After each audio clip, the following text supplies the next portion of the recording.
narrative that those engineered stones have come out saying it's cheaper and it's not more durable.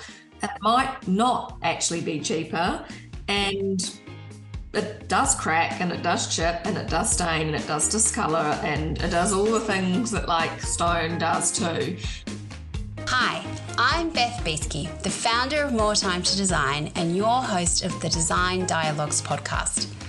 I've been a designer for the last 12 years and I've run my own studio for 5, and I know how hard it is to run a successful business. You not only need to be great at designing, but you need to be great at all the other things as well. I created More Time to Design, a software platform to help designers run efficient studios, and I've created the Design Dialogue podcast to help us all learn together. Each week, we will meet professionals who are at the top of their game doing things that help us run our studios. We'll have conversations with social media managers, interior design mentors, copywriters, stylists, photographers, suppliers, and also designers who have been in the game for a long time and who have such a wealth of knowledge to share.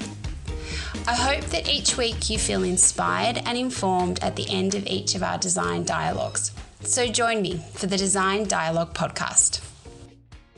Welcome to episode 3 of the Design Dialogues podcast. This week we are talking with Gemma Gillett from Studio Gemma. Before we get to the dialogue, I wanted to remind you about the 30-day free trial that we offer with More Time to Design.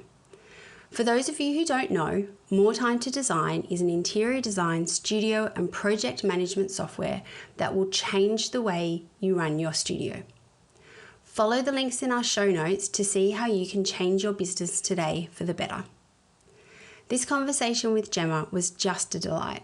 We talk about everything from the importance of educating yourself around the pros and cons of natural stone and how to be clever with your joinery design so not to blow your client's budget. Also, as 2 working mums with small children, we talk about the challenges of juggling small kids and building a business and never having enough time in the day. I hope you enjoy this design dialogue.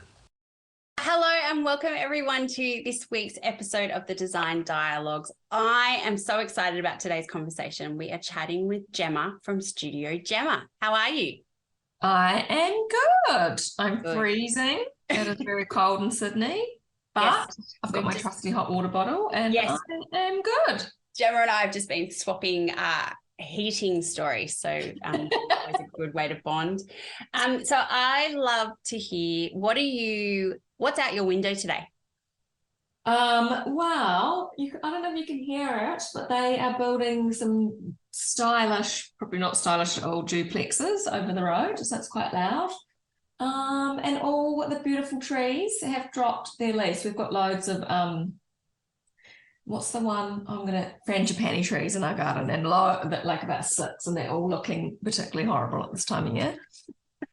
So that's about it. My messy studio. I always think they look so kind of architectural when they drop. Yeah, when they die. My husband hates them because the leaves drop off and he gets orange on them, and I'm like, he cuts them off, and I'm like, you can't cut it. It doesn't grow back. It just ends up being a stump.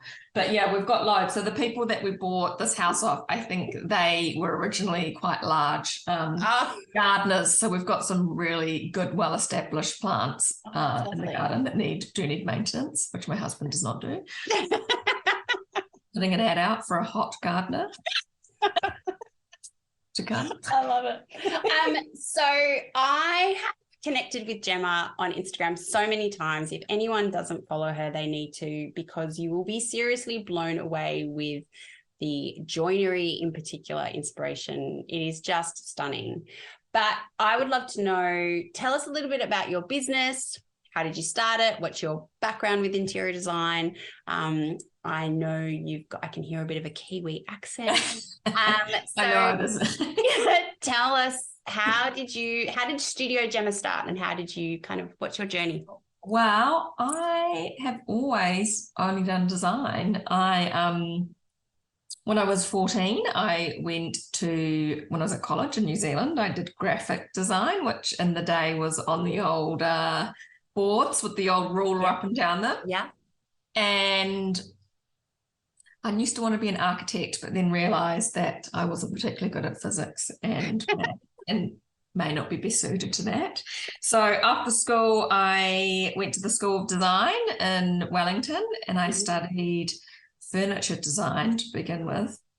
And then I must have been after 3 years, I decided to switch into interiors. So I was there for a grand total of 5 years getting my degree, which is a long time. Left with my Bachelor of Design with a major in interiors. Yeah. Quickly realised that there wasn't many jobs in New Zealand. Yeah. And jumped on a plane to London. And then I was there for 9 years, which was really fun.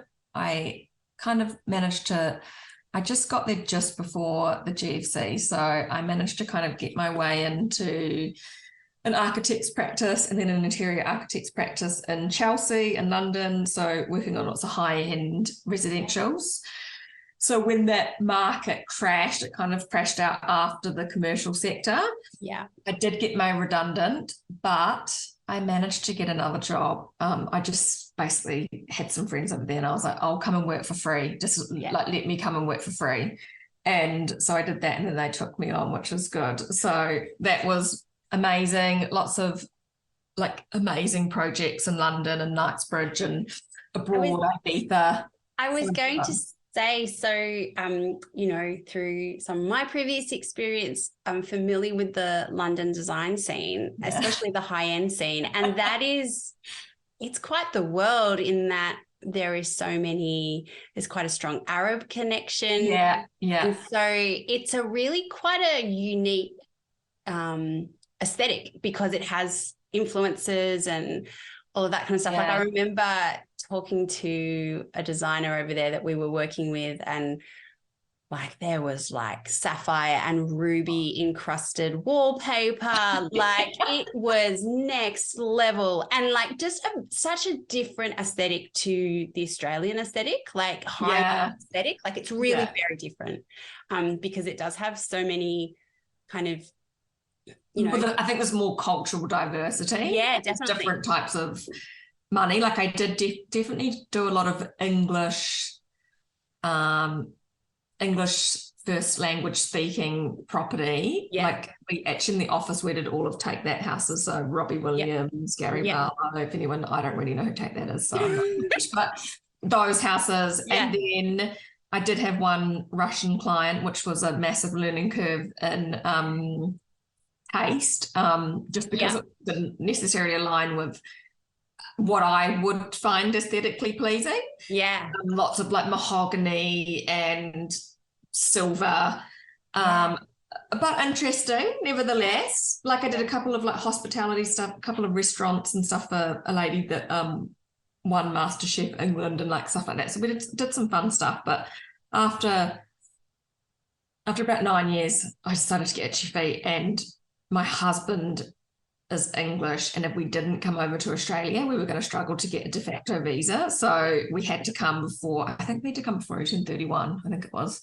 So we made the move, but I had never lived in Sydney before. I also underestimated how small Sydney was and how small the interiors world is. And I must admit, when I first got here, I wouldn't say I was disappointed, but I had come from London where a lot of people have a lot of money and it might be their second or third or fourth home that they've got.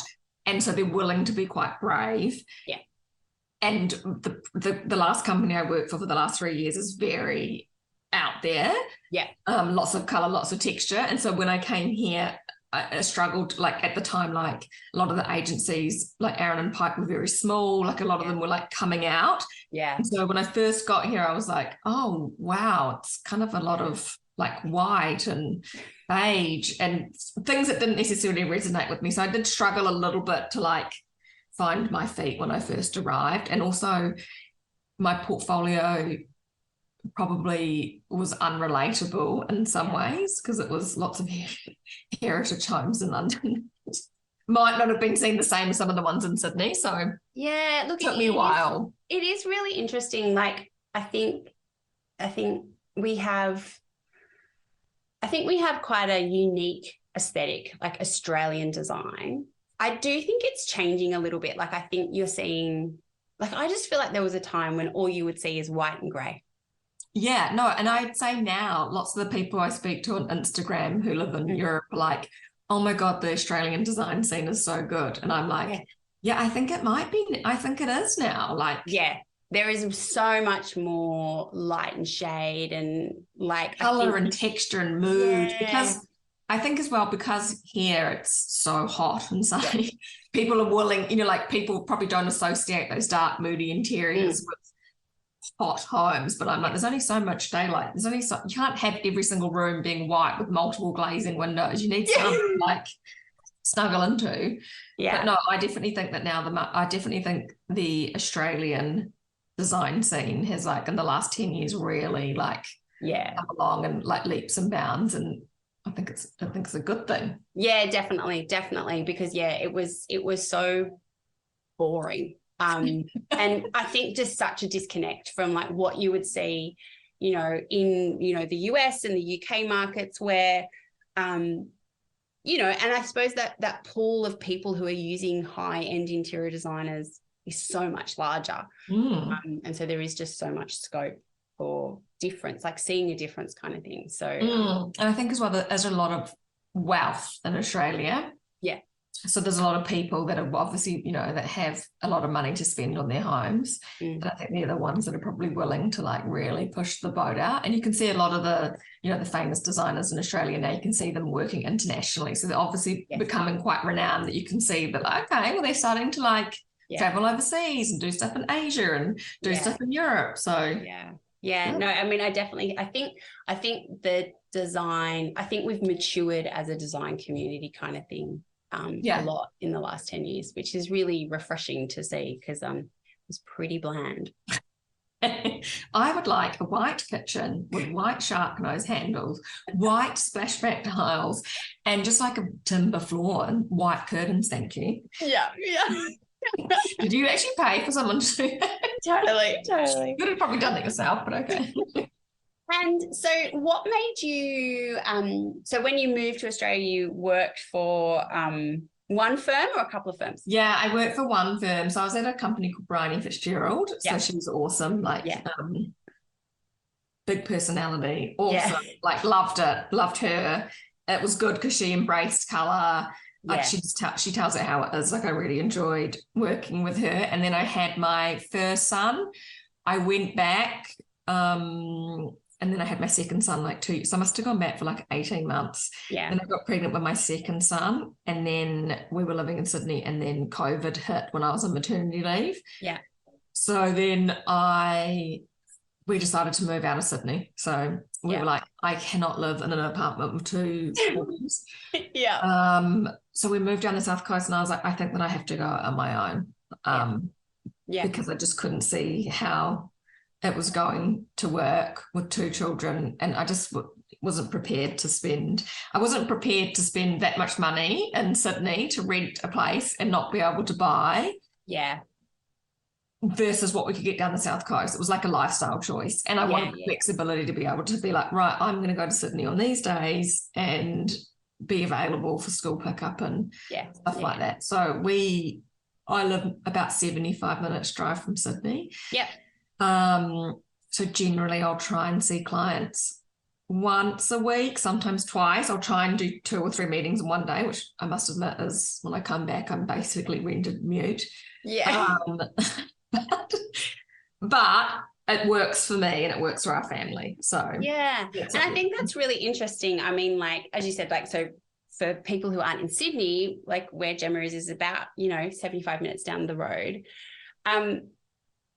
I think, cost of living, and Sydney is an expansive city to live in kind of thing. So I think this is a really interesting business model where you kind of go, okay, how can I make it work? I might not be where my clients are, but I still want to service those clients. So how can we make it work kind of thing? And I think it's really interesting when people set their businesses up like that kind of thing. Yeah. I do have a few now which are manly and like over that way, which I must admit, I'm like, oh God, like it's 2 hours or 2.5 hours one way for me to drive there.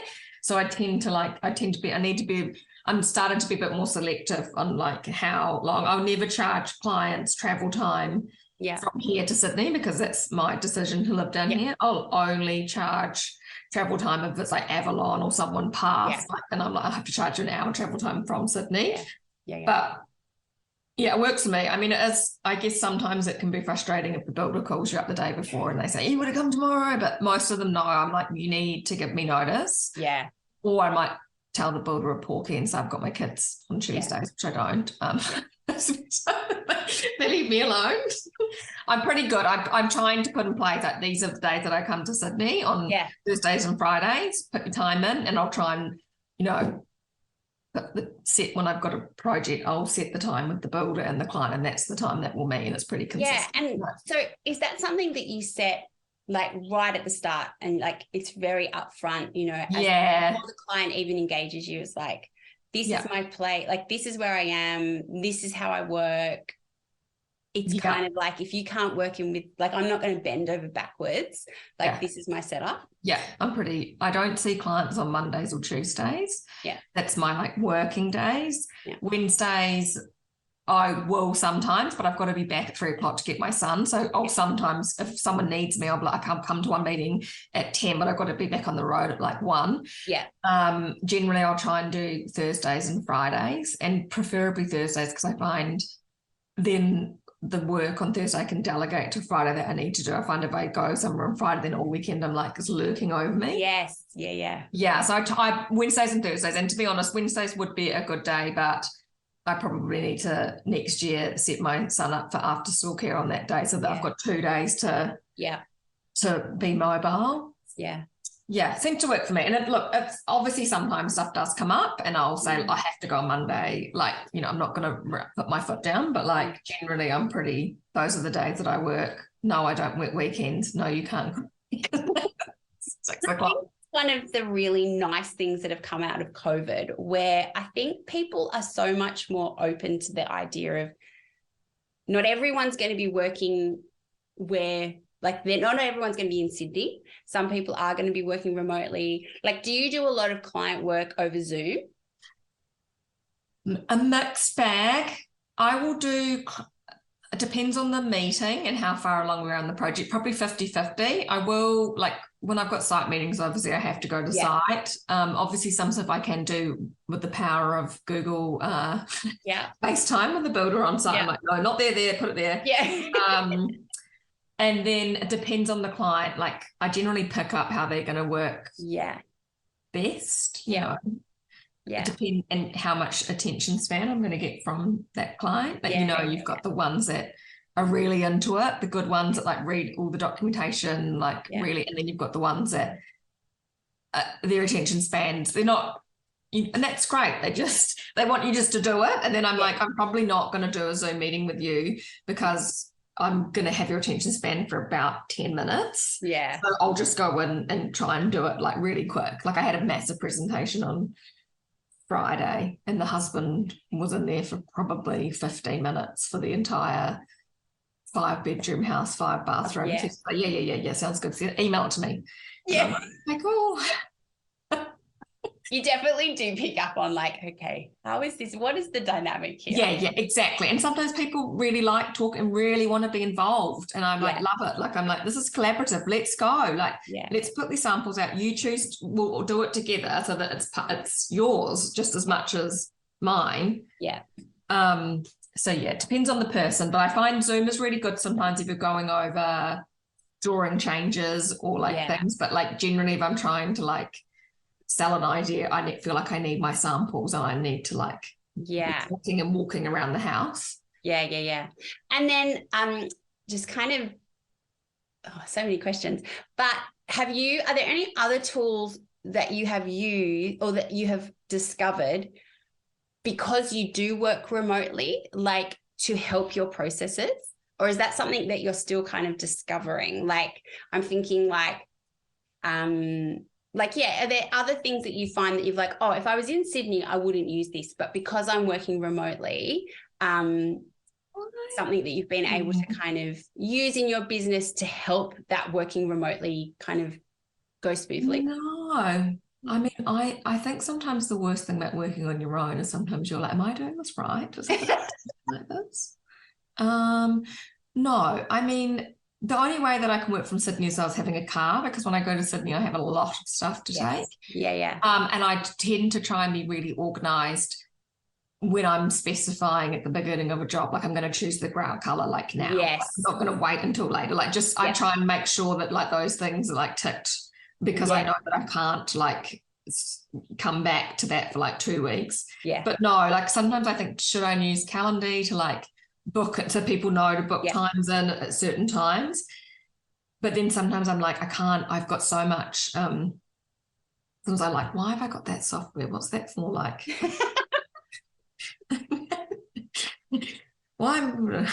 no, I'm pretty like, to be honest, my systems are always a work in progress, and I also think talking to other designers and how they do stuff is like interesting. Yeah. I think as well, I'm very visual, so if something looks too hard for me to use or too complicated, like if I'm on a meeting, I'll send myself voice notes. If I'm standing there needing to email, I'll take lots of pictures. I always make sure when I go to a site meeting, I take pictures and then I video the room in its full context, because chances are I didn't measure the corners and I need to know, like, I'm thinking maybe, I mean, I know even some people use like old school. I measure old school. I feel like the need to have my laser and my tape measurements.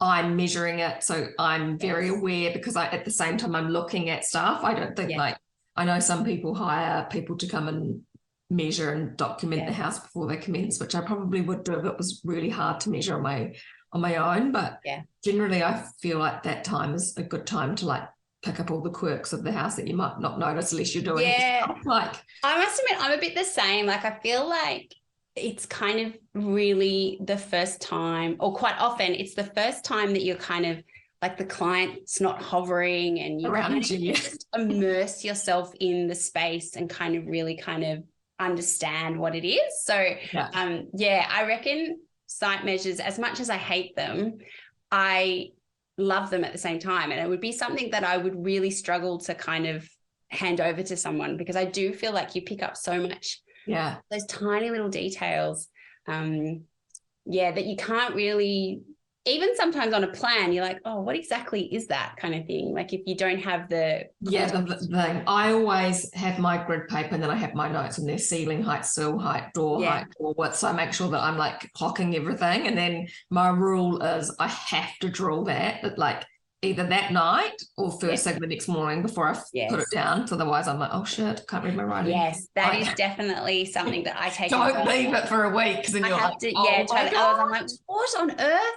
No, I'm the same. I'm like, come back, got to draw it up straight away. And then I'll make notes on the client folder, like, oh, I'm not quite sure. Like if I'll draw it, and then if there's a couple I need to check, I'll make a note, so next time I can go back and cross-check the ones that were note, because a room's never square. Unless it's a new build. And so how did you find that jump from, working in a studio under someone else with their design direction to working for yourself? It was weird. I suppose when I was in London in the last practice, we did have a boss, but we just did the jobs ourselves. Like he was hardly ever there in terms of like, he was there if you needed him, but he was very much like, it's your project, you do it. Bryony's quite a bit the same. She's across them, but she lets you like say what you feel, and you can have a final say, and she's willing to listen. So it wasn't too bad. I guess the hardest thing going out on your own, especially after having children, is that like sense of identity, and sometimes not. I don't know. You lose your confidence a little bit. Like takes a while to kind of get back in the groove for. I don't know. It's weird, isn't it? I totally relate. Like I started the Navy edit when my son was 6 months old, and I think that so in the first kind of few years I had my son, and then I had 2 children, within the first 3 years or so of the business. And growing a business is so much like growing a child in a way. Like it is there's never enough time to do everything, and he's so demanding of your attention. And I also feel like with a business, just like I think with design, you need like space and time to think about a design and all that kind of stuff. And so when you've got small kids, you don't have that. Like if you're a working mum, or you think you've got it, and then you start for the day and then they say they're sick, and you're like, that's blowing my whole week out. Awesome. Totally. So like, so often when you're a working mum, especially of small kids, it's like you have to be on the minute that clock starts, and you can't, you don't have the leisure of like thinking time.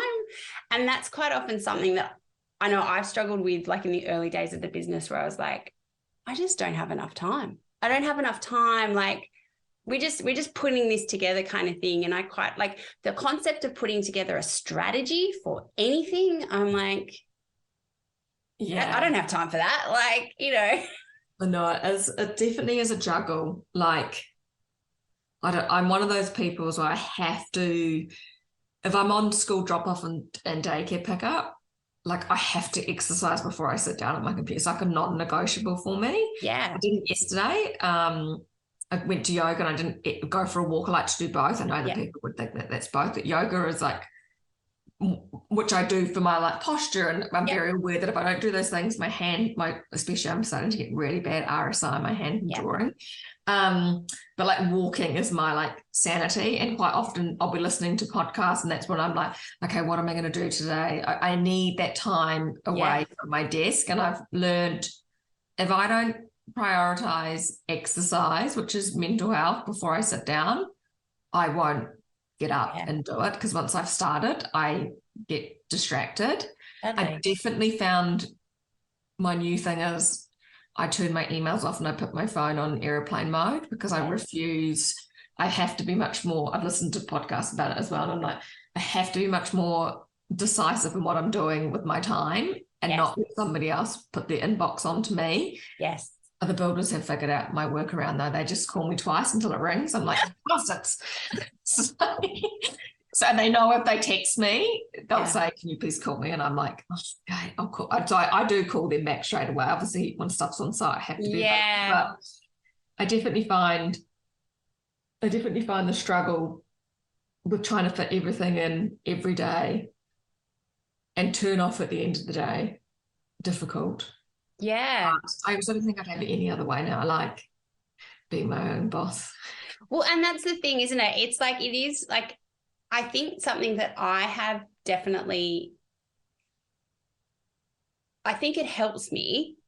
I don't know if it sits comfortably with me, but it helps me, is that I just have come to accept that there is never going to be enough hours in the day to get everything that I need to get done.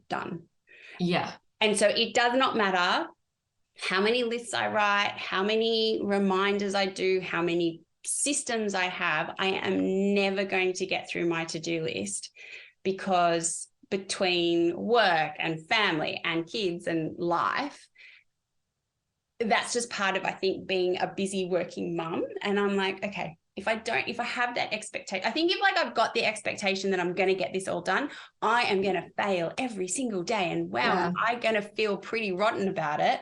I also just, design's subjective though. Like I can say, oh, I'll be able to do that bathroom in 2 hours. And then 6 hours later, I'm still like, totally. For a tap, but I decided I don't want to do that tap, and I'm off doing something else. And then I'm like, gone into a vortex somewhere else. And then I'm like, oh my God, I've done absolutely nothing today. I think as well, I am a person that really works under pressure. Yeah. If I've got any lenience, then I'm working, but I'm probably not direct working. I'll find myself getting my magazines out, and then I'm lighting a candle, and then I'm like, I might go make a smoothie, and I'll sit in the sun, and I'll go for a nature walk, and I can distract myself very easily. Whereas if I've got something due and it has to go out, that's when I'm like my power hour, like totally time, which probably is not very good, but. Do not tell me I've got 2 weeks to do something, because I am not doing that till the last 2 hours. No, I like a deadline. I do like a deadline. I really love a deadline. So yeah. I think it's such a, an interesting dynamic starting a business when you have small children. I think it's like you're learning to walk and run at the same time on multiple like levels. And it's just. Yeah. And I know we were talking about it off air, but I think one of the things is, and I'm sure this isn't for every female, but I have to admit that my career comes after my husband's. So, you know, that's not necessarily how I want to think, and that sounds very like backwards, but that's the reality. His paycheck is steady, mine is unsteady. He pays the mortgage. My income can fluctuate depending where I am on project cycle, and I have the ability to work in the weekend. He doesn't have the ability to work in the weekend. I'm not saying that it's fair, and I definitely went through a stage of being extremely pissed off, and now I just have to not fight it. Like my son being sent home yesterday, sick, really threw me. And I just, as soon as I admit, just drop everything, don't try and work, sit on the sofa and watch TV with him. Because otherwise you're going to go around and beat yourself up. Because I got myself, I'm to a real tizzy with like a headache. And I was like, just let go. And then in the end I was, I'm not doing anything. I'll just do it tomorrow. Yeah, it's so interesting. So I have very similar dynamic. And I have to say my husband is so supportive.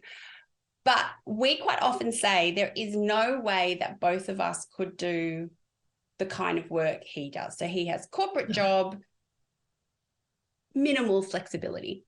And so we both are like, well, it's great that I do my job because it gives us flexibility.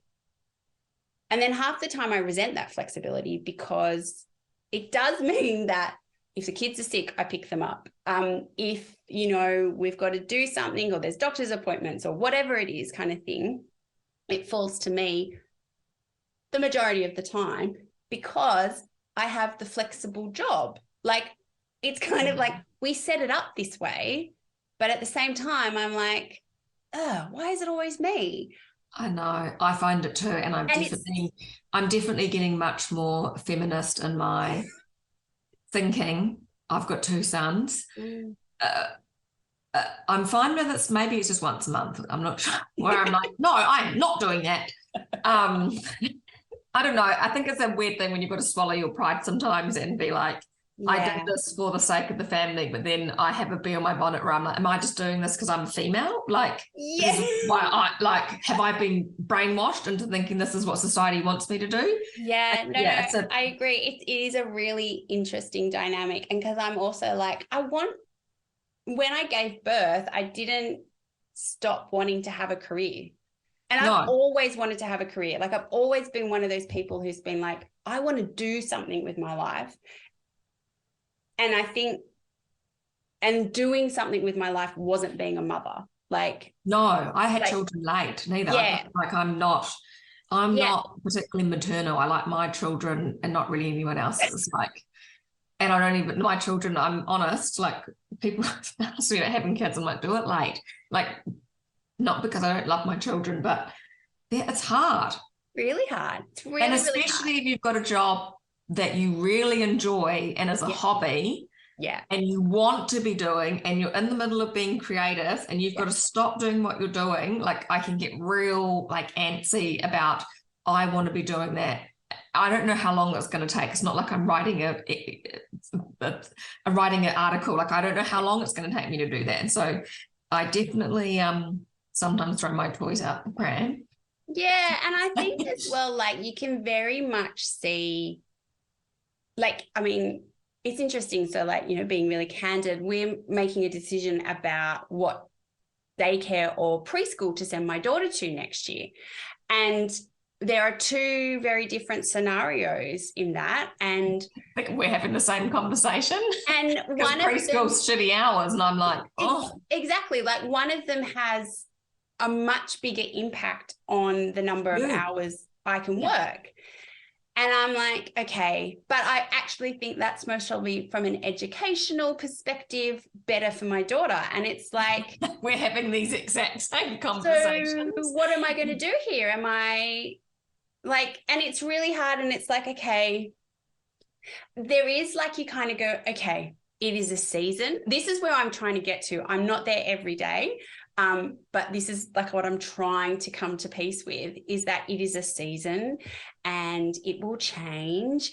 And there are benefits to my husband having the job that he has, which allows me to do some of the things that, like, I'm very, very fortunate that because of the job he has, we do have that flexibility. Yeah.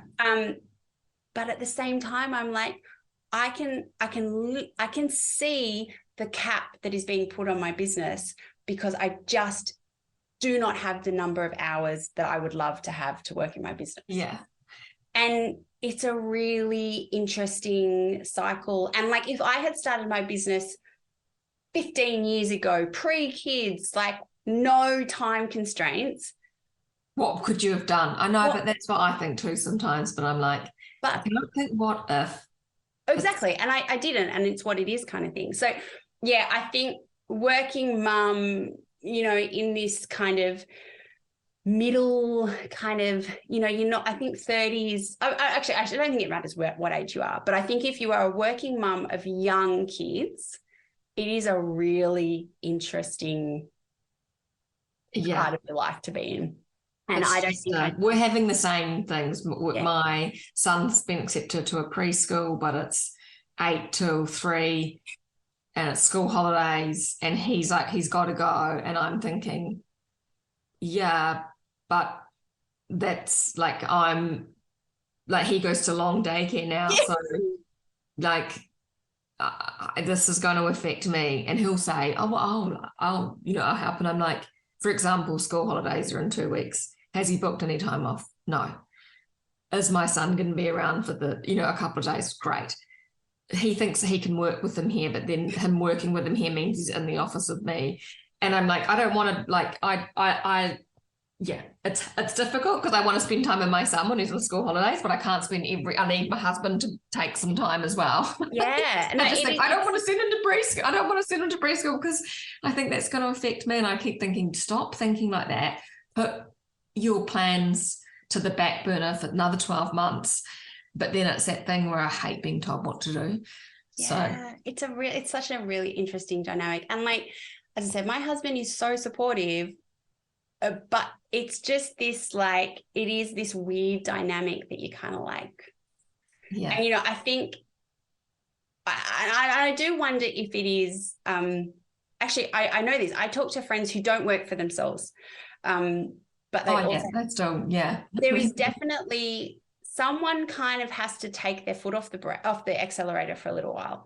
I think someone has to admit that their job is a priority. Yeah. I think I would say that the majority of the time the woman will say that. And even if it's worse, because when you go back to work and you're working for somebody else and someone says your child's sick, you have this whole thing like, I'm leading the team now, and everyone thinks that I'm not responsible enough, or I can't be given that project because I could, you know, and it's that whole vicious like cycle of like wanting to fit in, wanting to make sure that I'm not the weakest link, but I am the weakest link because I've got the sick child. Like, it's, I don't know.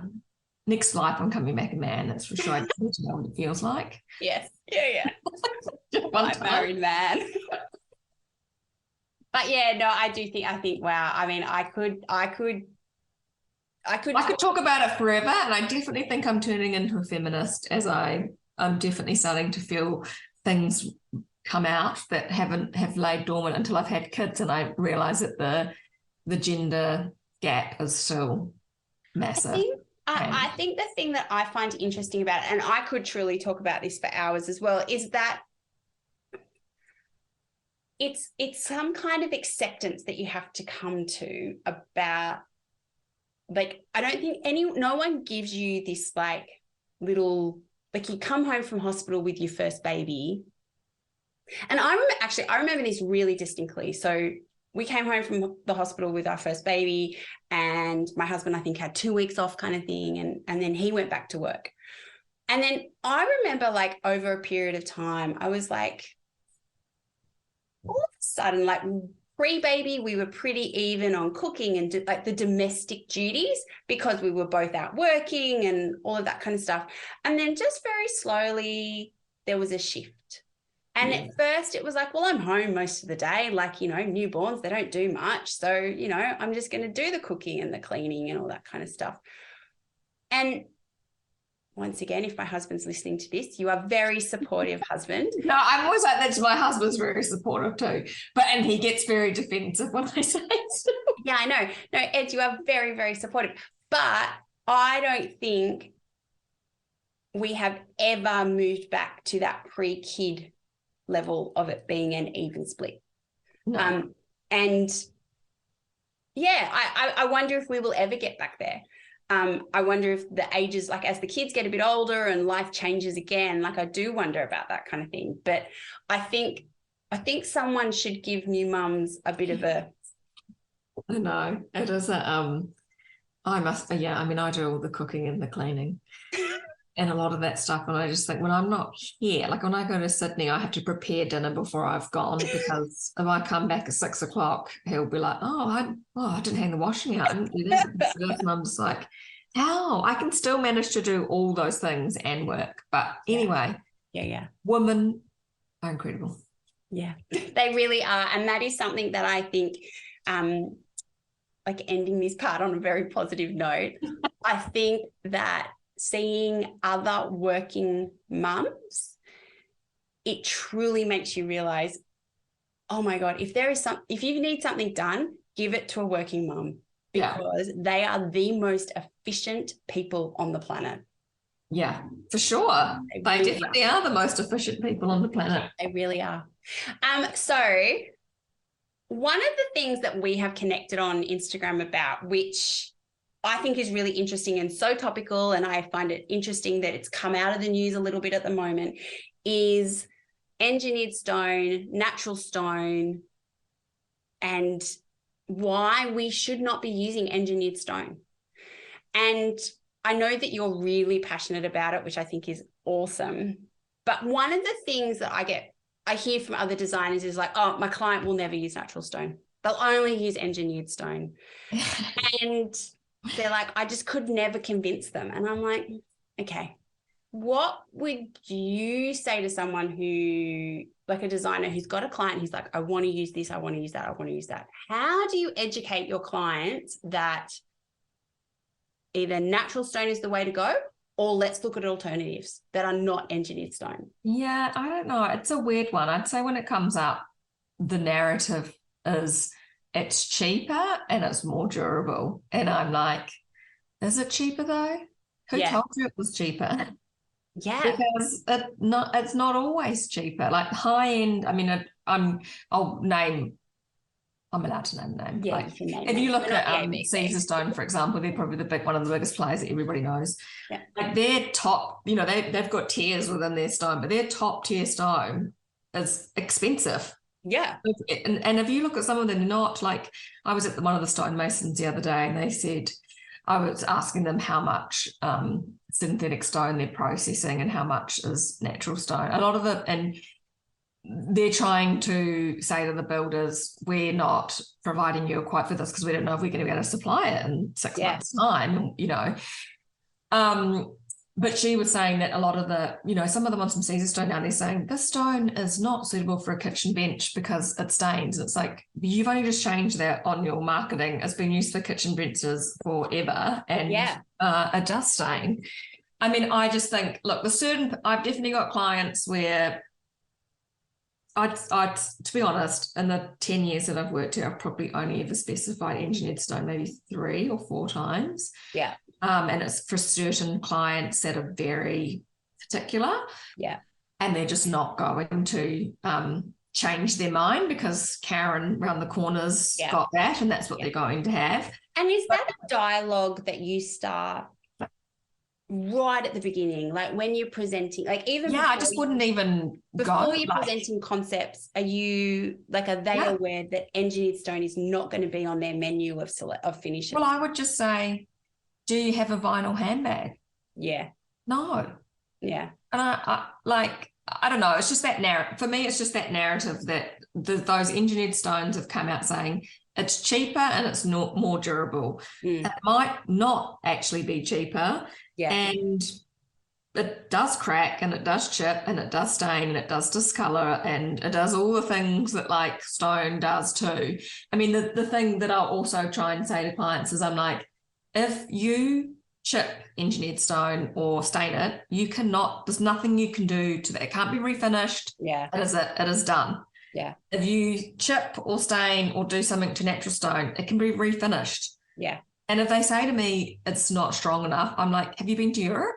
Yeah. Have you been and seen it in Europe? It is very durable. It is very strong. Sure, if you throw a pot of boiling water and drop it on it, what wouldn't break if you did that? Like, do you know what I mean? Like, and also, I mean, I'll put it back onto them. I'll say, when we go to the stone yard, I'll say in front of the stone, like reps and stuff, like, which one's more durable, which one's not? Do you want to take a piece home, tip lemon juice on it? Like, not all of them etch. It depends how much. I think it depends how much calcium's in them. Yeah. So some of them are more likely to etch. Some of them aren't going to etch. A lot of the stone yards will tell you like that one's really durable, that one's not really durable. I mean, I guess the hardest thing is it's easier for, I guess the supply price of stone versus engineered stone might be comparable when you look at a slab of, say, I don't know, say Carrara, which is like, and you look at a slab of engineered stone, they're probably going to be about the same price supply. I guess it's the manufacturing cost. So when you go into some of the veins that have got, some of the stones that have got high veinage, the stonemason's going to see that and go, I might have a little bit more trouble cutting that one. I mean, the stonemason is not going to take it from the stone yard, at least they look at it, because as soon as they take that onto the A-frame, they're responsible for it. Yeah. So if they think they're going to potentially break the stone, they will cover their asses and basically put enough money on there to, if they break it, they can go get another slab. Yeah. So, I mean, that's definitely why the manufacturing price can go up. I mean, I generally say expect the supply price. If the supply price is 10, the manufacturing price is probably going to, if the supply price is 5, it's probably going to be 10 to 15 to like double to triple. Yeah, definitely. But the engineered stone still going to take the same amount of people to carry it on site. It's the same weight. Like you're going to need multiple people to bring it in. Yeah. You can't really do any edge profiles. Like you can't, I mean, you wouldn't do like a nice bull nose or a half bull nose or anything engineered or shit. So I don't know. I think that's just that what annoys me is that the narrative goes on and on and on about it's cheaper and it's more durable, and it's not actually the case. And you can get entry-level stones which are a similar price, if not cheaper, especially if you shop around. Like if you get the end of the slabs, if there's 1 or 2 slabs they're cheaper. Like, I mean, I also say to clients, I've got 2 small children, would I put natural stone in my house? 100%. Like every day of the week. Wouldn't even think about it. And I'm like, it's not a big deal to seal it. If you've got an issue, you can pay someone to come and do it. Yeah. But all you got to do is put it on a cloth, like you're moisturizing your face, rub it in, and when it stops sucking it up, like this face does when it's dry, it's had enough. Just do it Easter and Christmas. Yeah. And you'll know, because if you drop some water on it, it sits on top, it's repelling, and then you're like, it's done. Like, and if you don't feel comfortable doing it, the stone yard will get someone to come out to do it. But I mean, I guess the thing is, you can refinish it. It's actually not always more expensive. Sure, if you choose a slab that's $1,000, $1,200, $1,300 a square meter, yes, of course it's going to be more expensive. But my rule of thumb is, if you're trying to find a slab that's under $500 a square meter, you're going to be similar price to synthetic stone. Yeah. I guess what's coming out now is that silicosis from stone, which, if you speak to the stone yards that you pay a premium for manufacturing, they will have all the right face masks. And I think the thing that I find interesting about this, I suppose at an industry level, is like stone should be considered, like I think I sometimes struggle with this, that like everyone needs a stone benchtop. And it's like, actually, designers should be having conversations with their clients going, maybe you can't afford a stone benchtop. Like if you can't afford natural stone that is manufactured by a stonemason, that is doing all the right things, that has the right standard of equipment, that is doing the right things by his workers, then maybe you can't afford that. And we need to look at different finishes, or we need to change the build. Like we need to look at it in a different way. Yeah. And I think I get really frustrated when people are like, but they want a stone benchtop and it doesn't work in their budget. And I'm like, well, then give them other options. Like help them to see, like design is about solving problems. And this is one of those problems, I think. I mean, I often think that the best thing a designer can do is go and spend time at a stone yard with someone who really knows what they're talking about, to understand those different pricing categories in natural stone, and to understand as well when you're selecting a slab, if you do have a budget, like if you've got a client who's just stretching their budget to fit this in, don't pick a slab that's got, you know, all these veins over it and that the stonemason is just going to be like, oh my God, that's going to be so expensive to cut. Like I can just see it cracking all over the place. Like, do not pick that slab. Like walk away from it quickly. They'll tell you too. Like I'm pretty... Exactly. And if you go to the stone yards, I mean, it depends. A lot of the ones in Sydney will supply, not all of them supply and manufacture. Yeah. If you go to the ones that supply and manufacture, they will be manufacturing synthetic stone too. Yeah. So if they're there, and you know, that's why you have a designer too, because I know which ones. I'm like, hey, tell me, and you can stand there and like, you can pretty much figure out like, okay, well, how much is the supply price for that one? Like I just had one job now and the budget was, I had $17,000 for the stone supply price for the kitchen and install. So I knew that I needed to get that stone supply price for around the $5,000 to $6,000 because I knew the manufacturing would be like. So I was very specific in what I was looking for. Yeah. And I had to get an oversized slab because I needed to get out of the one slab. But like, it's also, designers sometimes overcomplicate things. Like as soon as you make it 40 mils, as soon as you make it 60 mils, you are adding, that slab then has to drop down. You're adding more. It's not the supply, it's the manufacturing cost and the labor costs, like to downturn to, you know, sometimes when I send stuff out to quote, I'll say, can you quote it in a pencil round? Can you quote it in a half bullnose? And and I'll see the 2,000, it's 2,000, it's 2,000, 2,000, it's 2,000. I'm like, okay, that's too expensive and I'll put it back to the client. Like just. And I think that's a really interesting point as well. Like designers, I feel sometimes, and a lot of this comes from experience, like sometimes you just need to learn it. But being aware of what you are designing and what the budget implications are for that, because you are actually making more work for yourself. If the client has got X budget and you are designing something that is so clearly going to come in way over their budget, you are just making more work for yourself, and you're going to end up with a cranky client because of course they're going to fall in love with all of the bells and whistles. And I just sometimes think designers make it so much harder for themselves. Yeah. And they don't need to, but I also think that comes down to being educated. Like, understanding the costs around things and understanding, you know, I have a builder that I work quite closely with, and they always talk about the buildability. Like, I think designers need to be, you constantly need to be learning, and you constantly need to be asking questions on site so that you understand the consequences of what you're drawing and what you're putting together. And I just sometimes I don't know, I have this whole thing now where sometimes I'm like, it's the narrative that you've been told, and you might not realize that what you've been told isn't true, because if someone tells you something that's in your eyes older, more experienced, and they say to you, oh, no, we only use synthetic stone and laundries, like da-da-da. Then all of a sudden you find yourself saying that, and you're like, because they've told me that. Yeah. Like, for example, I've been writing a lot of stuff on joinery pricing. Yeah. Because I find it fascinating. Yes. And I am learning a lot, but I always thought, oh, well, hand-painted joinery is so much more. And I was like, it's cheaper than veneer joinery. Like, it's cheaper. Like, I didn't know that. Like, And I didn't know that when you had a flat poly door versus a shaker poly door, and it's white versus dark pigment, the price discrepancy can be like 90%. Like I was like, oh my God. Oh, wow. I didn't know that. Did not know.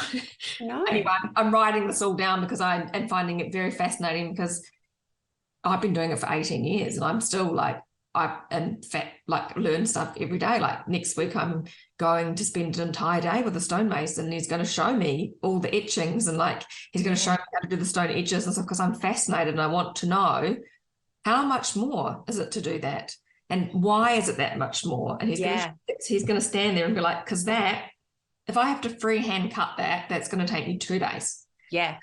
If you've designed an island that's 3.2 by 600, that's 2,000 kilos. I'm going to need 6 men to bring the inside. 6 men at a half day rate is this much. You know, like sometimes you're better off to go fucking big, excuse my language, on an island rather than like just in between, because you might as well go all out and like book match 2 slabs that roll out rather than trying to squeeze it across one. Yeah. Because you're already in. Like, it's not going to be any more expensive. No. But yeah, I don't know. I definitely find the pricing discrepancy and the not understanding sometimes that these tiny little things that you think are not a big deal, or someone's told you that that is cheaper or that is more expensive. You suddenly just think that that is gospel. Yeah.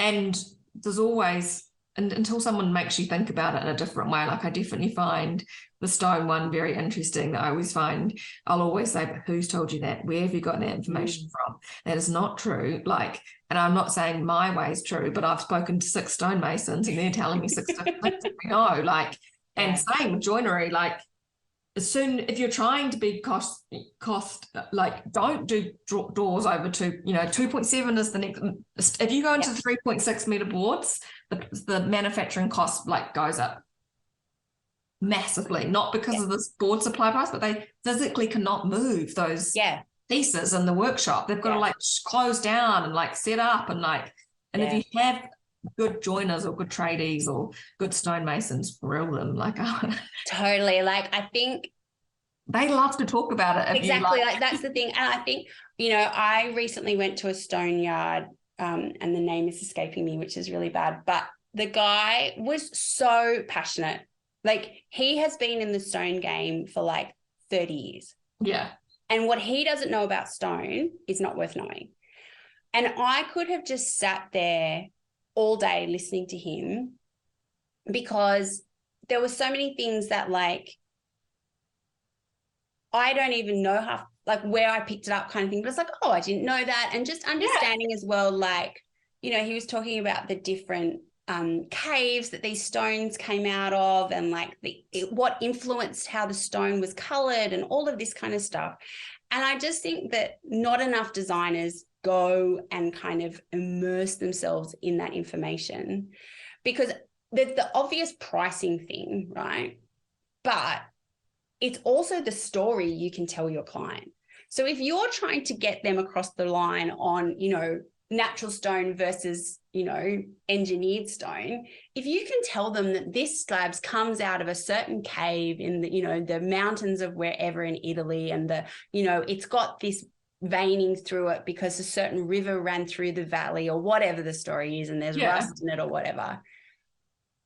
That is such an emotive story that then the client can tell, their mates when they're over for dinner at the dinner party, showing off the new house. Like, that is such an amazing story. You are adding value to that client and to the client's experience and all of that over, the engineered slab, which is exactly the same as Karen's around the corner, because it's just been, like, it's I just don't understand as well, because I'm like, if you're building your house and you're doing your kitchen for $2,000 more, the stone. Sometimes I even say, I'll pay for it.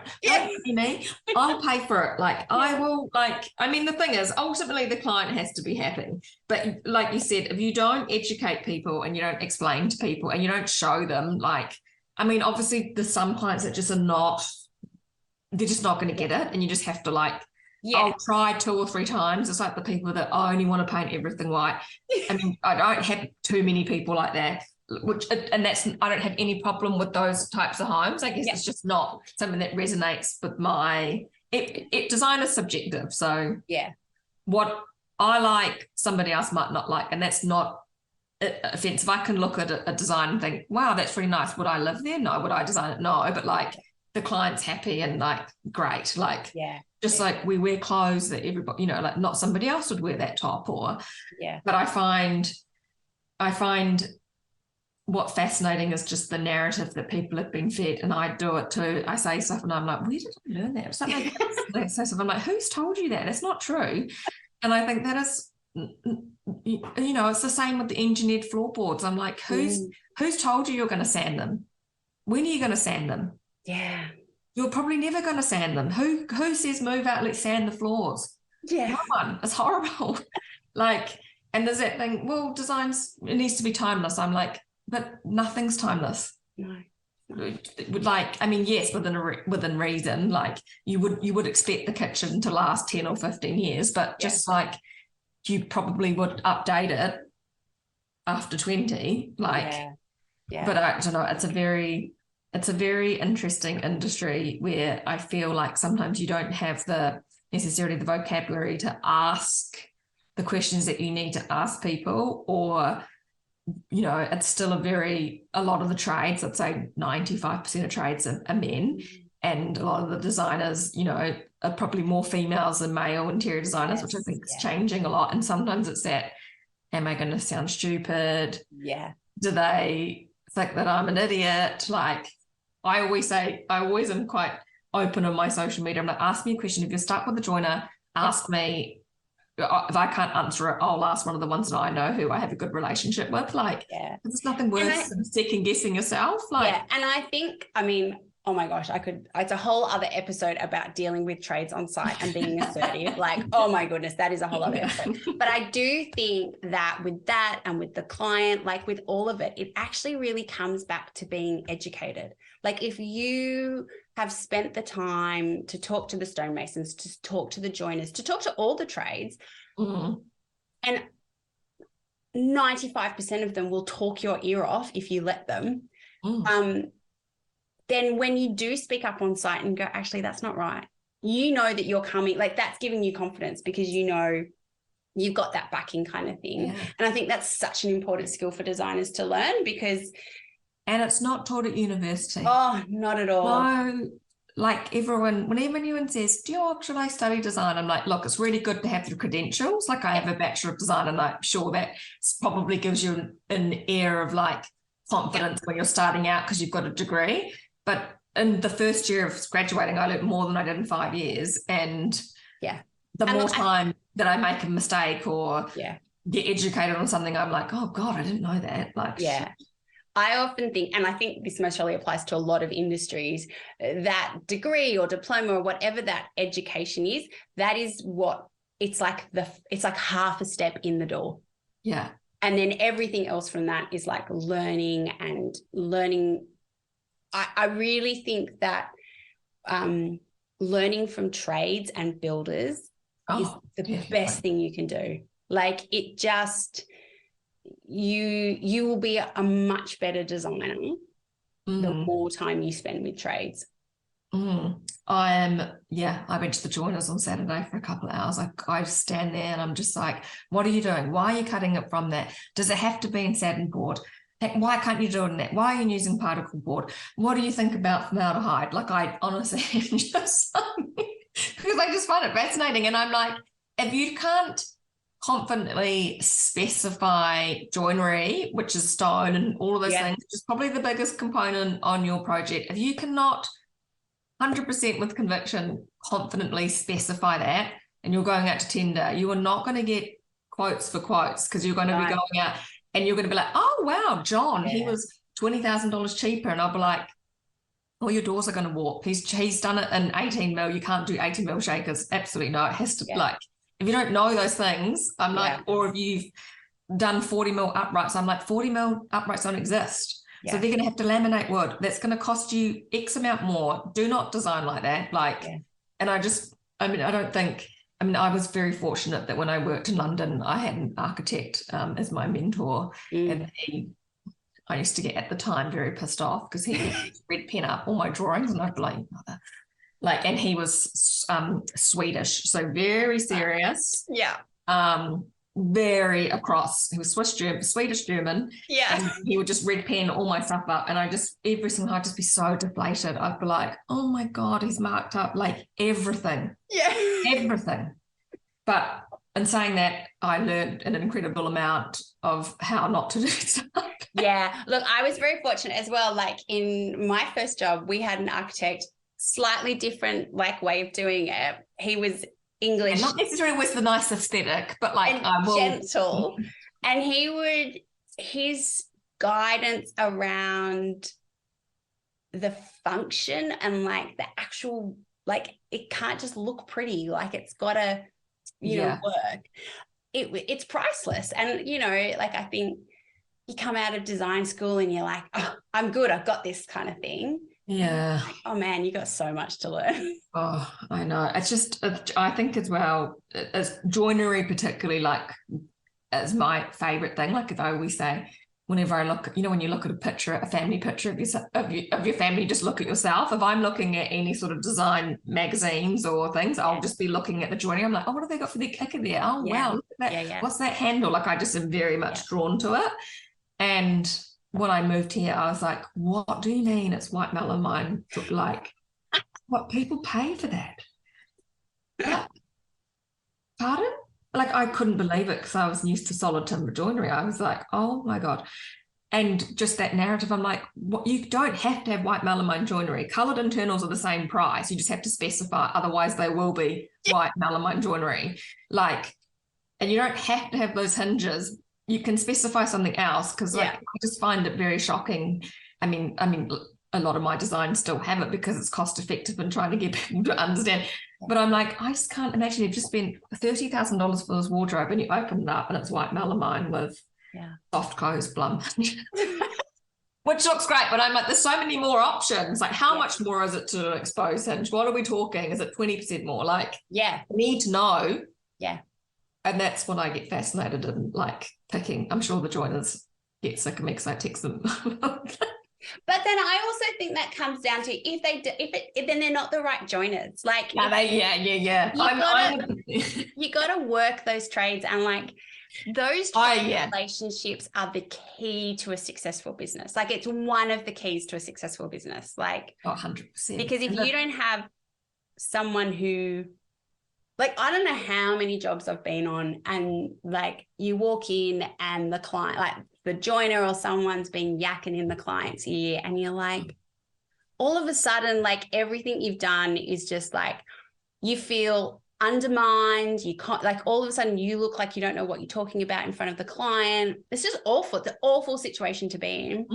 And it's taken me, I had to learn this mistake a few too many times, but I now have like a really tight group of tradies that I work with that I know that if I'm happy for them to go on site and talk to the client, because I know that they are going to, like, they have my back as much as I have their back, kind of thing. And it's a real kind of, it's a very important relationship kind of thing. Yeah, I'm the same. I'm like, and also I'm pretty, like, I have different contractors for different personality types. Like, I'm like, I'm not going to recommend that one. No.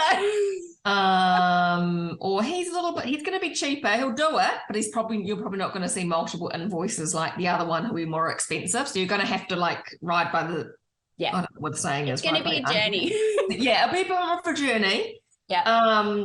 And so, like, I definitely have a joiner that I use primarily because I just have the same relationship. I've got a relationship with them, and I find that it's, as a designer, that's probably the most annoying trade to deal with, in terms of it's the last component that often goes in, and the handle's missing and they've got to come back, and a hinge falls off because it's a high touch point thing in 6 months. Just stuff like that goes wrong with joinery. And I reckon I've gone through more joiners than any. Yeah, me too. I've gone through more joiners and tilers. I'm pretty. Yes, tilers. Oh my goodness. You need a good don't underestimate a good tiler. I'm like, do not lay. And if I see a trim I will kick off. I like write everywhere, no trims, mitre, everything. If you are not sure, call me. These are handmade. Lay them out. I will come to site. You were to mix, match the box. Like, no grout lines. I love it. I do not want to see any 3 mils. Yeah, tilers and joiners, I've been through, I feel like half of Sydney of them, but anyway. Yeah, I've burnt through a few joiners too. But that's the thing, you've got your black book, and like, I mean, that's why clients pay. Yeah, exactly. Expertise, because they know exactly. So like, multiple jobs with that joiner, and they're probably not going to shaft you because they need you.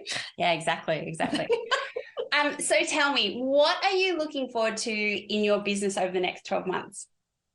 Well, I'm going to diversify a bit more the next 12 months, I think. I have always wanted to design handles. It's always been a thing of mine for a long time.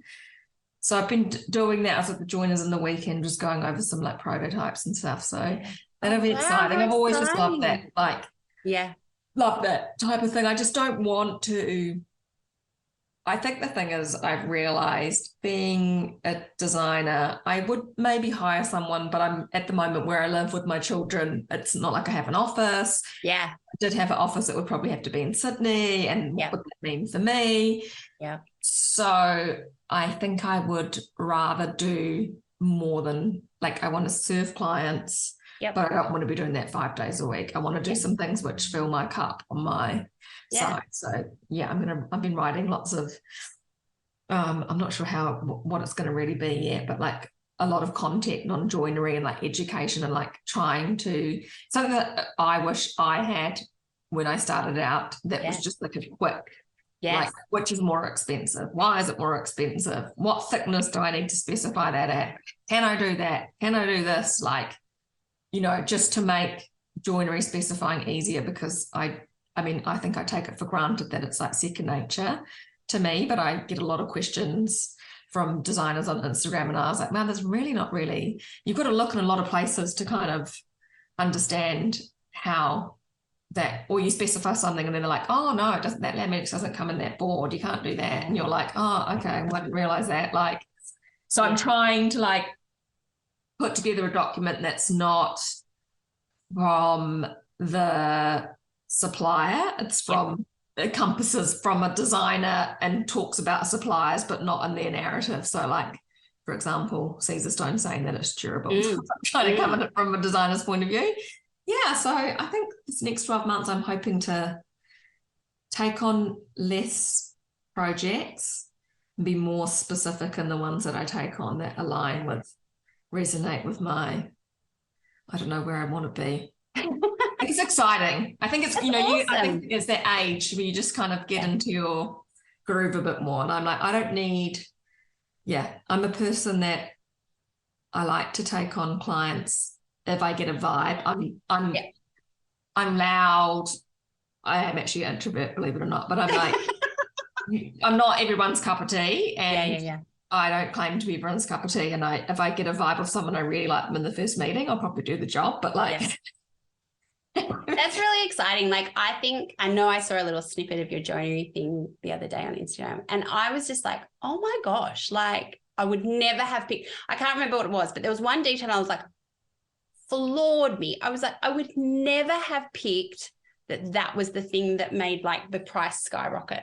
Oh, I know. And I was like, that is so, and I think it's so helpful to, like, that would be like just so helpful to new designers, because the reality is that you actually need exposure to the right type of projects to learn that stuff. Yeah. And if you're not doing it in someone else's practice, you got to do it. Or you might never, like the first time you do it might be the first time you see it. And so I think that's kind of, that information is just gold.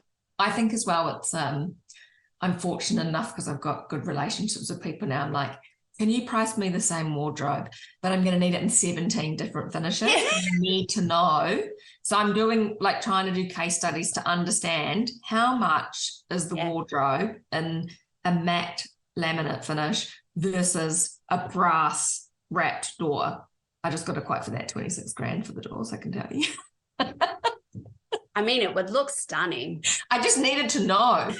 Like, I've been surprised. Like, a few things are really, I'm like, wow, that is cheaper than I thought. I mean, I'm doing a flat panel door because obviously once you start doing other things, I can't do profiles and laminates and like stuff like that. But the plan is to keep doing these case studies because you actually want to know that. And at the time, a builder's probably, a joiner's not going to give you 17 options. I'm just very fortunate that I can track my joiner. I'm like, you do this for me and I'll do something for you. Yeah. This will pay off. I've got a few people that I can ask. So I've gone out to all the like specialist painters and like wax plasters and stuff now and like micro cement because I need to know where those lie. Like, because it's interesting. Yeah. And there's also, it's that thing where as a designer, sometimes we stick to what's comfortable. Yes. Because of time, or again going back to that narrative where someone said, well, that's more durable or that's cheaper.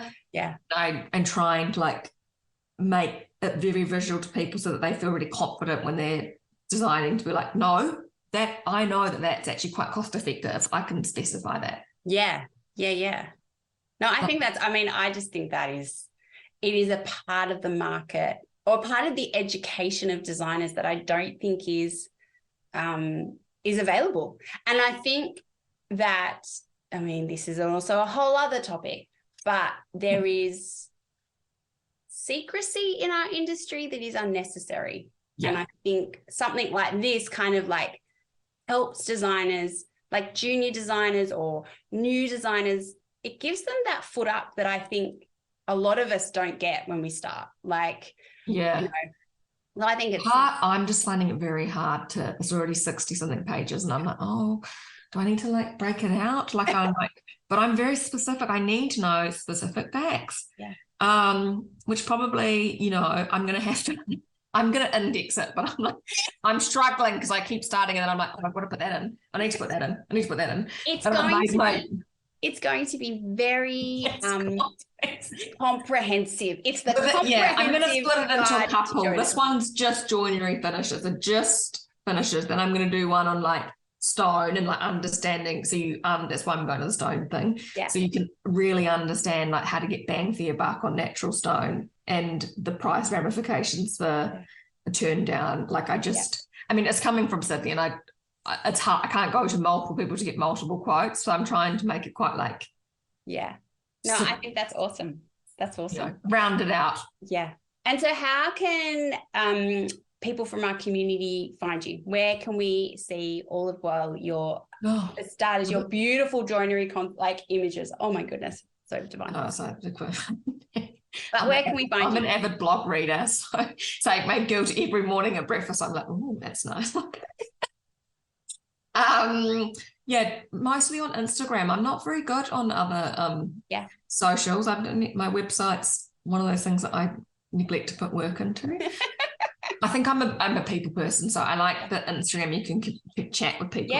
Probably not the best. So I'm over at Instagram on Studio Gemma, really original name there. Came up. That took me a long time to come up with that name. We will put all of that in the show notes for everyone. But thank you so much, Gemma. Oh my goodness, I could have spoken to you for like another 3 hours, but there is just so much gold in this episode, which I know that our community is going to love. So thank you so much. Thank you. My goodness, so many good things from this chat with Gemma. I think of Gemma as a designer's designer. She knows her stuff so well and we can all learn so much from her. We talked about so many things, but the overarching takeout from me from all of it is to be constantly learning and to always be challenging yourself to know the details of what you are designing. I hope you enjoyed this episode with Gemma, and I will see you next week for our next design dialogue.